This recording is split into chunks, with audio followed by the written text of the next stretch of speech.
ఇక చివరిగా తీసుకుంటే ఇరువైపులా టికెట్ రాని పక్షంలో మీ భవిష్యత్ కార్యాచరణను అక్కడ స్థానికంగా ఉండే ప్రజలే నిర్ణయించాలి తప్ప ఒక నిర్ణయం నేను తీసుకునే పరిస్థితులు అయితే ఖచ్చితంగా లేనండి. ఎందుకంటే నిర్ణయం తీసుకోవడం వల్ల జరిగిన నష్టాన్ని మళ్ళీ నేను మరొక నిర్ణయం ఏదంటే ఆ నిర్ణయాలు తీసుకొని మరింతగా నేను నష్టపోతూ నియోజకవర్గాన్ని నష్టపోతూ నమ్ముకున్న వర్గాన్ని నష్టపరిచే ఆలోచన నాకు లేదు.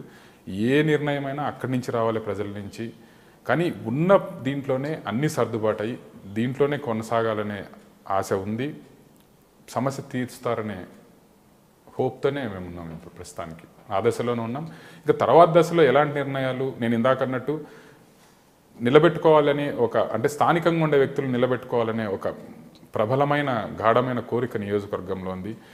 డబ్బులు పెట్టచ్చు, ఏమైనా చేయొచ్చు నియోజకవర్గంలో అనుకునే వాళ్ళు ఉన్నారు, వచ్చే వాళ్ళు ఉన్నారు.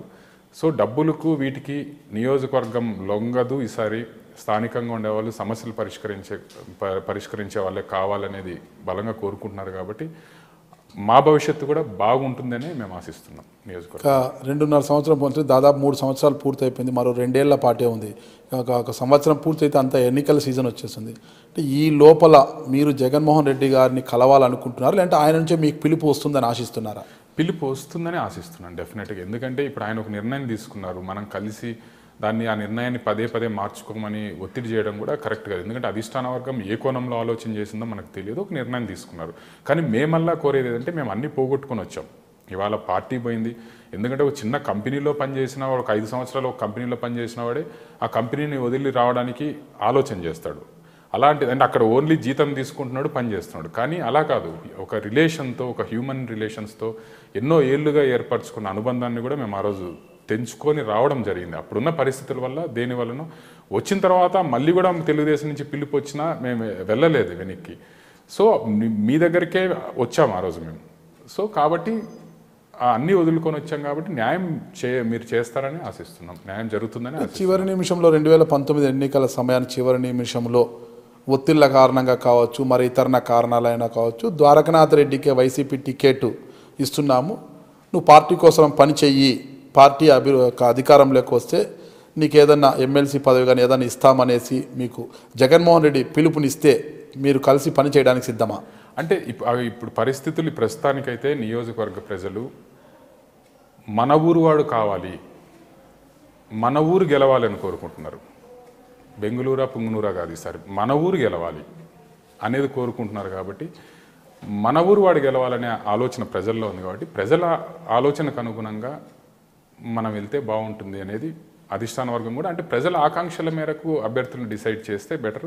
చూద్దాం, ఒకవేళ ఆ పరిస్థితి వచ్చి వాళ్ళు చెప్పి ఇలాంటి పరిస్థితులు ఉన్నప్పుడు ఆ రోజు కూడా నేను ఏ నిర్ణయం తీసుకునే దశలో నేను లేను. కేవలం ప్రజలు ఏ దిశలో నన్ను తీసుకెళ్తారో చూడాలి. ఎందుకంటే అసలు రాజకీయాల్లో ఉండడమా, మా కుటుంబాన్ని ఇంకా వద్దనుకుంటారా, అవసరం లేదు, కొత్త వ్యక్తులు వచ్చారు, బయట వ్యక్తులు వచ్చారు, వాళ్ళు సరిపోతారు, మీరు చేసిన సేవ చాలు, సర్వీస్ చాలు, ఈ నియోజకవర్గానికి మీ కుటుంబం చేసిన చాలు, విరమించుకోండి చాలులే అంటే ఎస్, మేము కూడా ఒక రకంగా చెప్పాలంటే అలసిపోయాం. ఎందుకంటే మేము ఇవాళ డబ్బులుండి గెలవలేదండి. చాలామంది అనుకుంటారు చాలా డబ్బులు పెడితే ఎమ్మెల్యేలు అవుతారని. డబ్బులు లేకుండా ఎమ్మెల్యేలు కావచ్చు అనడానికి మేమే ఉదాహరణ. 3 సార్లు డబ్బులు పెట్టకుండా, డబ్బులు ఇవ్వకుండా, డబ్బులు పంచకుండా అంతో ఎంతో డబ్బు ఖర్చు పెట్టిందంటే మొన్న ఎలక్షన్లోనే, లాస్ట్ ఎలక్షన్ తప్ప గతంలో జరిగిన ఏ ఎన్నికల్లో కూడా కేవలం కార్యకర్తలకు నామమాత్రంగా ఖర్చులు, బూత్ ఖర్చులు కానీ ఇంకోటి కానీ ఇచ్చే మేము సర్వైవ్ అయ్యాం తప్ప ఏదో కోట్లు పెట్టి ఎమ్మెల్యే అయింది లేదు. కాబట్టి చాలే, మీరు మా నియోజకవర్గానికి చేశారు, సరిపోతుంది, బయట వాళ్ళు వచ్చారు, వాళ్ళని ఆదరిద్దాం అనుకున్నా ఎటువంటి అభ్యంతరం లేదు. ఎందుకంటే కేవలం చెయ్యాలి ప్రజలకు అంటే ఎస్, డెఫినెట్గా రాజకీయ అధికారం ఉండాలి. వద్దు అనుకున్నప్పుడు సైలెంట్గానే ఉండిపోగలం. ఇప్పుడు ఈ 2 సంవత్సరాలు ఇంత సుదీర్ఘమైన రాజకీయ చరిత్ర ఉండి 2 సంవత్సరాలు కూడా హ్యాపీగా ఉండగలిగామంటే డిటాచ్మెంట్ కూడా ఉంది. కాబట్టి ఎమ్మెల్యే పదవే ఉంటే తప్ప మేము బతకలేము అనేది లేదు. కాబట్టి డెఫినెట్గా నియోజకవర్గానికి మాలాంటి కుటుంబం అవసరం ఉంది. మాకు కూడా అలాంటి ప్రజలకు సర్వీస్ చేయాలనే ఆకాంక్ష, కోరిక, బలమైన కోరిక ఉంది. కార్యాచరణ బాగానే ఉంటుంది. అయితే 30 ఏళ్ల రాజకీయ చరిత్ర గల మీ కుటుంబము అంటే ప్రస్తుతం విరామం కన్నా భవిష్యత్తు రాజకీయాల్లో రాణించాలంటే ప్రజలతో మంచి సత్సంబంధాలతో కలిగి ఉండాలి. ఇది ఈ విరామం అనేది కొద్ది డ్యామేజ్ కలిగించదు అంటారా మీకు? డెఫినెట్గా నేను వ్యక్తిగతంగా విరామం తీసుకుంటున్నాను తప్ప మా కుటుంబం ఎక్కడ విరామం తీసుకునే పరిస్థితి లేదు. ఈరోజు మా మదర్, ఆమె కూడా 2 times ఎమ్మెల్యే గెలిచారు. మా నాన్నగారి మరణం తర్వాత టోటల్గా రాజకీయాన్ని కానీ చేసింది కానీ రాజకీయంగా ప్రజలకు అందుబాటులో ఉండింది కానీ ఆమెని నేను